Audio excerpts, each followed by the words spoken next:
வணக்க நண்பர்களே, நம்ம இன்றைக்கி யாரை பற்றி பார்க்க போகிறோன்னா, ஒரு சூப்பரான தமிழ் ஆக்ட்ரஸ் பற்றி பார்க்க போகிறோம். இவங்க பேர் பார்த்திங்கன்னா ரேஷ்மா பசுபிலிட்டி. இவங்க பார்த்திங்கன்னா சோசியல் மீடியாவில் பட ஆக்டிவாக வந்துட்டுருக்காங்க. தமிழ் திரைப்படங்களில் அதிகமாக நடிச்சுட்டு வந்துட்டுருக்காங்க. அது மட்டும் இல்லாமல் மலையாள திரைப்படங்களில் அதிகமாக நடிக்கிறாங்க. இவங்க திரைப்படங்கள் மட்டும் இல்லாமல் சீரியல்களையும் அதிகமாக நடிச்சுட்டு வந்துட்டுருக்காங்க. சன் டிவி, விஜய் டிவின்னு சொல்லிட்டு பல்வேறு டிவி ஷோக்கள்லேயும் கலந்துக்கிட்டு இருக்காங்க. இவங்க பார்த்திங்கன்னா பாக்யலட்சுமி சீரியலில் வந்து ரீசெண்டாக நடிச்சுட்டு வந்துட்டுருக்காங்க.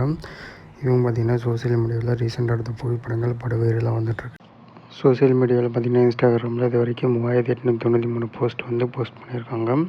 இவங்களோட ஃபாலோவர்ஸ் பார்த்திங்கன்னா 1.4 மில்லியன் ஃபாலோவர்ஸ் வச்சுருக்காங்க. இவங்க பார்த்திங்கன்னா ஒரு 72 பேரை ஃபாலோ பண்ணிட்டு வந்துட்டுருக்காங்க. இவங்களை பற்றி மேலும் தகவல் தெரிஞ்சு நம்ம சேனல் மறக்காம சப்ஸ்கிரைப் பண்ணிக்கோங்க. வீடியோ பிடிச்சிருந்தா மறக்காமல் லைக் பண்ணுங்கள். இந்த நடிகை பற்றி நீங்கள் என்ன நினைக்கிறேன்னு சொல்லிட்டு மறக்காமல் கமெண்ட் பண்ணுங்கள்.